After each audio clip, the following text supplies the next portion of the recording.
하나님 말씀 우리 같이 읽겠습니다. 창세기 43장인데요. 1절부터 나와 있는데요. 중간에 11절과 12절은 생략하고 읽기를 원합니다.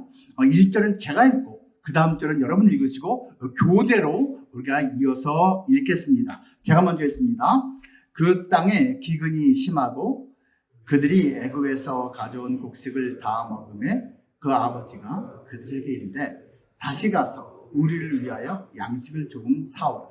유다가 아버지에게 말하여 이르되 그 사람이 우리에게 엄히 경고하여 이르되 너희 아우가 너희와 함께 오지 아니하면 너희가 내 얼굴을 보지 못하리라 하였으니 아버지께서 우리 아우를 우리와 함께 보내시면 우리가 내려가서 아버지를 위하여 양식을 사려니와 아버지께서 만일 그를 보내지 아니하시면 우리는 내려가지 아니하리니 그 사람이 우리에게 말하기를 너희 아우가 너희와 함께 오지 아니하면 너희가 내 얼굴을 보지 못하리라 하였음이니이다. 13절 시작.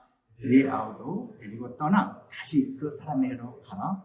전능하신 하나님께서 그 사람 앞에서 너희에게 은혜를 베푸사 그 사람으로 너희 다른 형제와 베냐민을 돌려보내게 하시기를 원하노라. 내가 자식을 잃게 되면 이르리로다. 그 형제들이 예물을 마련하고 갑절의 돈을 자기들의 손에 가지고 베냐민을 데리고 애굽에 내려가서 요셉 앞에 서니라. 아멘.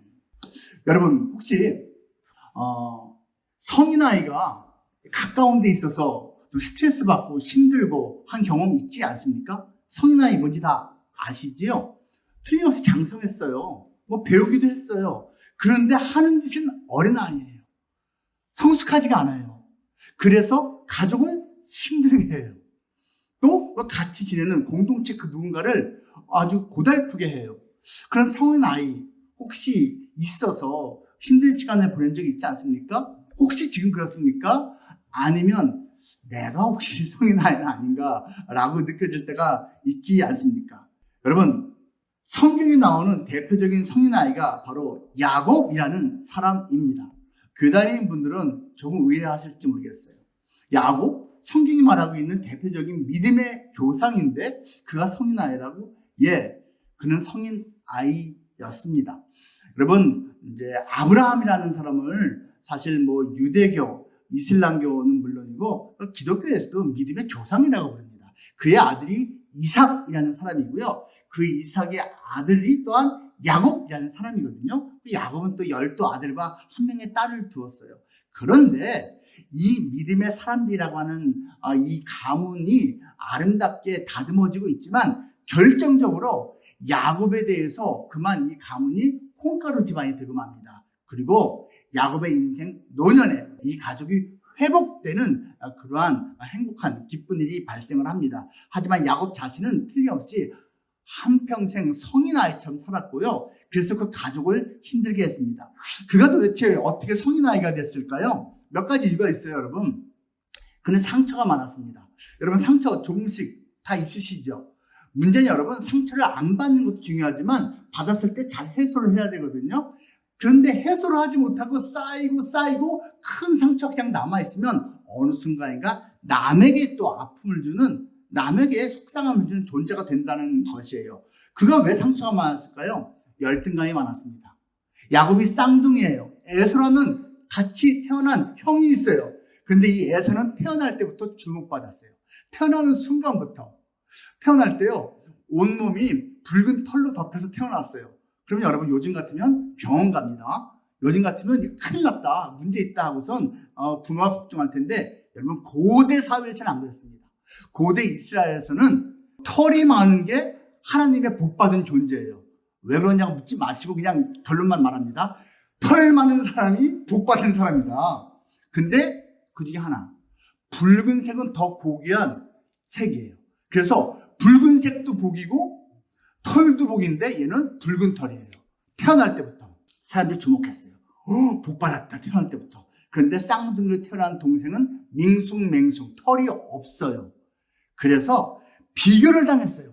그리고 실제로 성장하면서 그 아버지가 이 형을 편애했어요. 그래서 찌그러져 있는 이 동생을 엄마가 아끼긴 했지만 아무래도 이 동생 입장에서는 늘 열등의식에 사로잡힐 수밖에 없었죠. 세월이 많이 흘렀어요.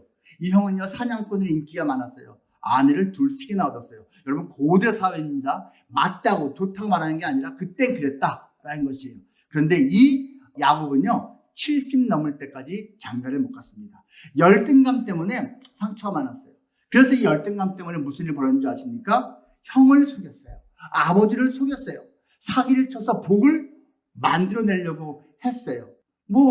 사실 절반의 성공을 했습니다. 아버지의 축복을 받아냈는데 받고 나서는 이 형이 언제 날 죽일지 모른다. 그 걱정 때문에, 두려움 때문에 집을 떠나야만 했지요. 그리고 나서 오랜 세월 죄책감으로 시달려야만 했습니다. 여러분, 죄책감 있는 사람은 상처가 있습니다. 정말 내가 그때 왜 그랬지? 내가 그 사람한테, 내가 우리 아버지한테, 내 아내한테 내가 왜 그랬지? 그런 거 있잖아요. 죄책감을 오랫동안 시달렸습니다. 또 한 가지 있습니다. 야곱은요, 상실감이 많았습니다. 무슨 상실감이요? 아버지의 사랑을 제대로 못 받은 것에 대한 그러한 상실감도 있고요. 자기가 집을 떠나서 먼 친척한테 찾아가서 거기서 또 20여 년을 살게 되는데 거기서 아내를 만났어요. 너무 행복한 거예요. 라헬, 보통 영어에서 레이첼이라고 말하죠. 라헬이라는 자기 눈에 쏙 들어오는 아내를 만나서 70 넘어서 장가를 갔으니 얼마나 행복했겠어요. 그런데요, 이 라헬이 그만 둘째 아이를 낳다가 죽고 맙니다. 그래서 라헬을 잃어버린 상실감, 나의 행복에 집결쳤는데 이 여인이 죽어요.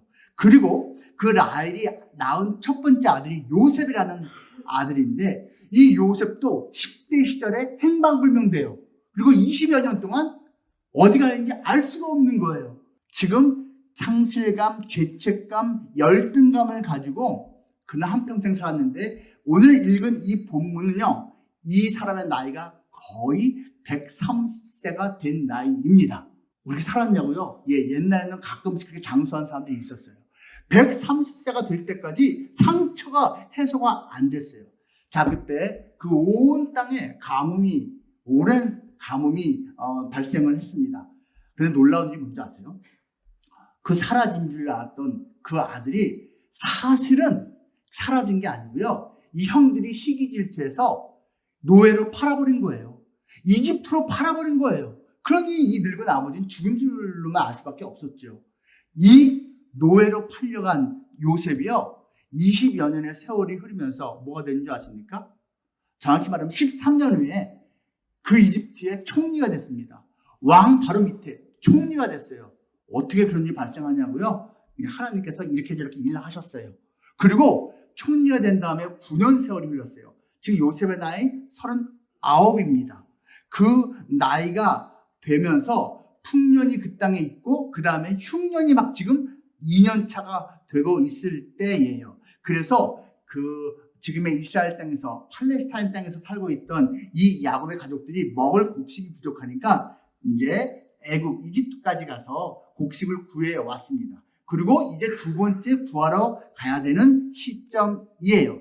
놀라운 것은 그 이집트에서 총리가 된 요셉이 이 곡식을 구하러 온 형들을 만났다는 겁니다. 22년 만에 만나게 돼요. 근데 형들은 못 알아봅니다. 너무 세월이 많이 흘렀고, 그리고 상상 못 하는 거예요. 노예를 팔았는데 설마 총리, 말이 안 되잖아요. 그런데 이 총리가 된 이 요셉이요, 이 형들을 위해서 좀 아이디어를 냅니다. 이 형들이 옛날에 자기한테 했던 못된 짓, 그 나쁜 짓을 회개하고 돌이킬 수 있는, 뉘우칠 수 있는 기회를 이렇게 저렇게 만듭니다. 그 중에 몇 가지가 있는데 하나는 이거예요. 이 곡식을 가져가라. 다음에 또 올 때는, 근데 너희가 나한테 집에 한 명 동생이 더 있다고 했는데 베냐민입니다. 그 동생도 데려와야지 곡식을 주겠다라고 합니다. 그래서 지금 두 번째 곡식을 구하러 가기 전에 유다라고 하는 넷째 아들이 아버지를 설득하는 장면입니다. 아버지, 이제 곡식 구하러 또 가야 되는데 지난번에 그 사람이 말하길, 애굽의 총리가 말하길, 사실 요셉이에요. 그 사람이 말하길 이 막내 아들 이 베냐민 데려오지 않으면 안 준다고 했어요. 데려가야 됩니다. 그때 아버지가 말합니다. 안 된다고. 이거 이 막내 얘는 안 된다고. 왜 안 된다고 하는 줄 아십니까? 여러분, 그 막내 베냐민이라는 아들은요, 그 사라진 요셉의 친동생이기 때문에 그렇습니다. 왜 친동생이라는 말을 쓰냐면요, 사실 요셉과 베냐민 두 사람의 엄마가 라헬이고요, 다른 형제들의 엄마는 다릅니다. 배가 달라요. 그래서 갈등이 너무너무 심했거든요. 어쨌거나 이 야곱에게는 이러한 상처가 있었고요. 이 상처 때문에 분노가 심했고 두려움이 있었고 불안이 있었습니다. 그리고 이 상처에 기인한 것이기도 한데요, 이기적이었어요. 여러분, 이 야곱이요, 부족장이었습니다. 추장이었어요. 부족장이 가장이 여러분 성인아이로서 이기적이면요, 가족들 정말 힘듭니다. 그래서 이 야곱의 온 가족은 아주 힘든 시간을 갖다가 콩가루 집안처럼 보냈다니까요. 그가 얼마나 이기적인 줄 아십니까? 그는 집안에 인생에 갈등이 있으면 자기만 생각해요. 제일 어른이 자기 아니만 생각한다는 거예요. 좀 속상한 일이 과거에 있었거든요. 하나밖에 없는 딸이 성폭행을 당한 일이 있었어요. 얼마나 속상했겠어요. 이 오빠들이 열받았어요. 그래서요, 성폭행을 한 그놈만이 아니라 그가 속한 온 부족을 다 칼로 죽여버리는 학살을 했어요. 이야, 이거 하나님을 믿는다고 하는 사람들도요, 화나니까 칼질을 막 하는 거예요. 이러니까 어린 모습이라는 것이죠. 자, 이 야곱이 시킨 거 아니에요. 야곱이 모르는데 야곱의 아들들이 이 여동생의 복수를 한다고 그 집안, 그쪽 집안을 갖다가 전부 멸종을 시켜버린 거예요. 자, 그 소식을 듣고 야곱이 이렇게 반응합니다. 너희들이 이렇게 했으니 이제 나 큰일 났다고. 나 큰일 났다고. 왜 이렇게 했냐고. 내가 이제 위험하게 됐다고. 자기만 생각해요. 되게 이기적입니다.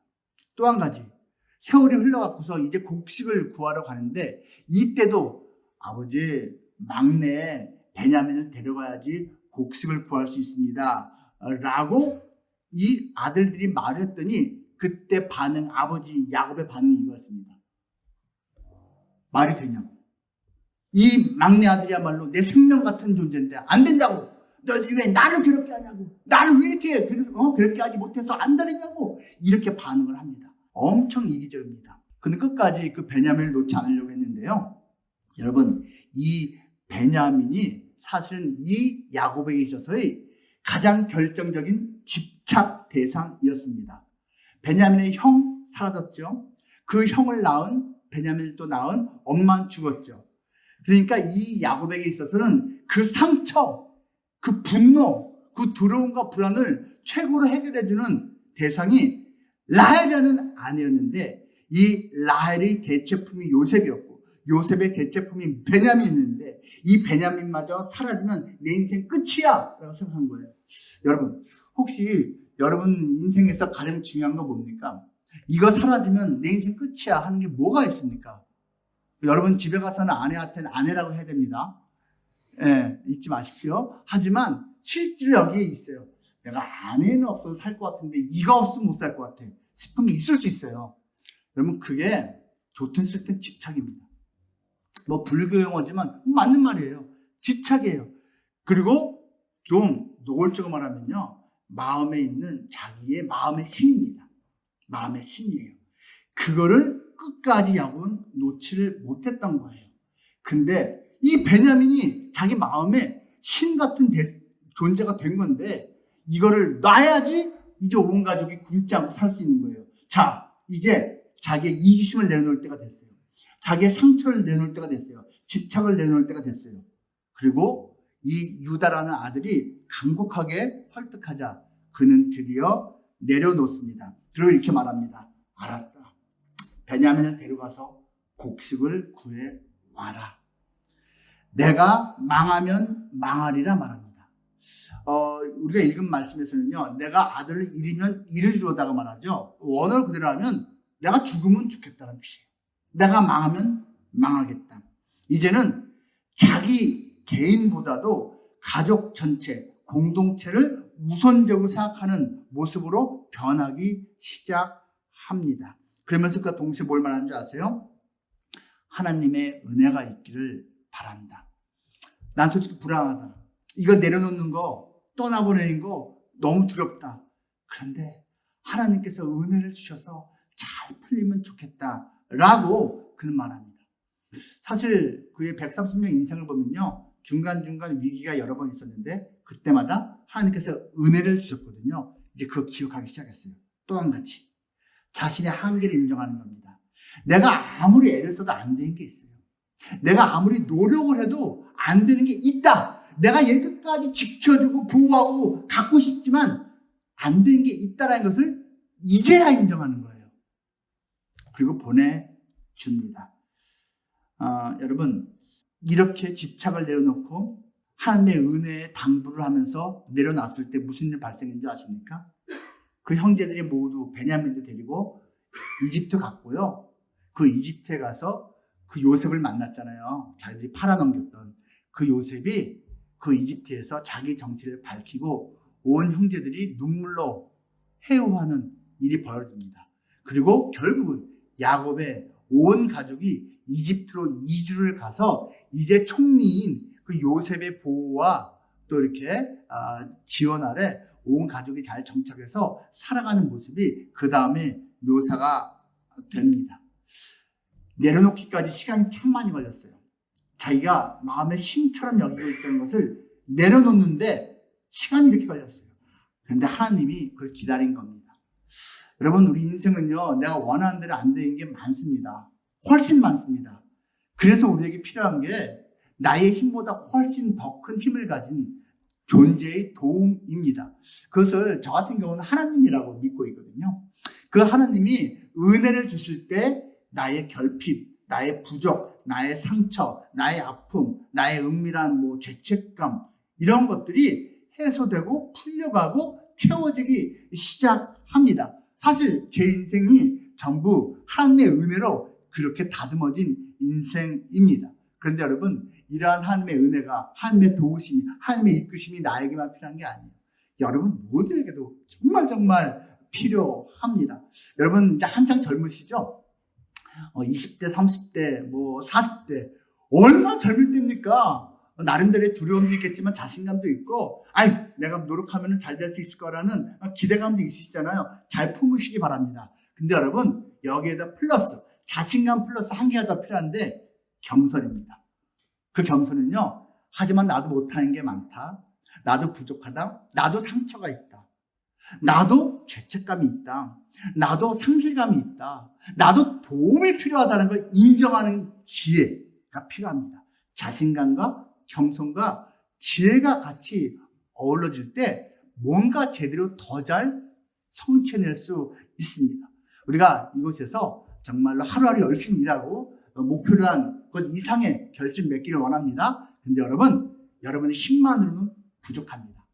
하나님의 도우심을 구하면 좋겠고 바라시면 좋겠어요. 또 한 가지, 여러분 가정 행복하시길 원합니다. 올 한 해 그것 때보다도 더욱 아름다운 가정 되길 축복합니다. 그런데 여러분, 내 노력만으로 안 되는 부분이 있습니다. 그래서 하나님의 은혜가 필요합니다. 이 야곱이 결국은 자녀들 앞에서 이제 아비다운 모습을 회복하기 시작합니다. 유언할 때요, 죽을 때 유언합니다. 팔려갔던, 한배쳤던 그 아들 요셉에게 말합니다. 요셉, 네 형들을 용서해라. 그렇죠. 사실 가장쯤 되면은 진작 이렇게 중보자 역할을 해야죠. 중재자 역할을 해야죠. 화합의 다리 역할을 진작 했어야 되는데, 야곱은 그러한 역할을 하긴커녕 자기가 화근이 되는, 가정 분란의 화근이 되는 그러한 모습이었습니다. 성인 아이였죠. 근데 그는 이제 마지막 나이가 돼서야, 또 죽을 때쯤 돼서야 이제 제대로 아름다운 모습으로 바뀌게 됐던 것입니다. 우리는 나이 130세 되기 전에, 우리는 나이 너무 많이 들기 전에 이 젊었을 때부터 성숙한 모습으로 살아갈 수 있기를 바라고요. 그러한 모습으로 일하면서 가정에서, 회사에서, 이 나라에서 쓰임받는 멋진 존재들 다 되시기를 축복합니다. 기도하겠습니다. 제가 기도할게요. 하나님 아버지, 감사드립니다. 이렇게 함께 모여서 하나님을 예배할 수 있음을 감사드립니다. 벽산이 50년 넘는 세월 동안 하나님을 한결같이 섬겨올 수 있음을 감사드립니다. 하나님, 이 멋진 젊은 일꾼들이 마음문을 활짝 또는 조금이라도 열고 하나님을 바라봅니다. 그리고 하나님의 도우심을 구합니다. 하나님의 은혜를 구합니다. 도와주시옵소서. 무엇 때문에 고민하고 있습니까? 아파하고 있습니까? 두려워하고 있습니까? 속상해하고 있습니까? 억울해하고 있습니까? 또 무엇을 소망하고 있습니까? 하나님이 아시죠? 만져주옵소서, 붙들어 주옵소서, 채워 주옵소서, 이끌어 주옵소서. 이 벽산이 우뚝 서서 정말 이 땅에서 존경받는, 그리고 크게 이바지하는 멋진 회사가 되게 해주시고, 이 구성원들 한 사람 한 사람이 정말로 다른 모든 사람들한테 존경받고 인정받고 행복을 전하는 행복의 전령자가 다 되도록 하나님이 만져주옵소서, 꼭 도와주옵소서. 다음 만나서 예배드릴 때까지도 온전히 주님께서 함께해 주시길 바라오며 예수님 이름으로 기도합니다. 아멘. 제가 축복 기도하겠습니다. 이제는 우리를 위해 십자가에 못 박혀 죽으셨다가 다시 살아나신 예수 그리스도의 그 크신 은혜와 우리에게 그 아들을 주시기까지 우리를 사랑하신 아버지 하나님의 그 놀라우신 사랑하심과 우리의 모든 생사복을 주관하시는 성령 하나님의 인도하심이 남은 평생 하나님의 은혜를 얻어서 하나님의 도우심을 얻어서 우리가 성숙한 모습으로 가정에서, 회사에서, 이 사회에서 쓰임받기를 원하는 우리 벽산의 모든 일꾼들 머리 위에 각 지점과 영업소와 또 우리 공장 가운데 영원토록 함께 있을지어다. 아멘.